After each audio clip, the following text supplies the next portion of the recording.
Всем привет, дорогие друзья! И сегодня мы играем в Geometry Dash. И мы проходим Finger Dash. Это сложно, я вам так скажу.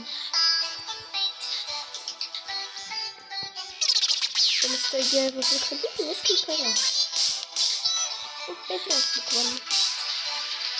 Это мое первое видео, так что ставьте лайки, подписывайтесь на канал, пишите комментарии, пожалуйста.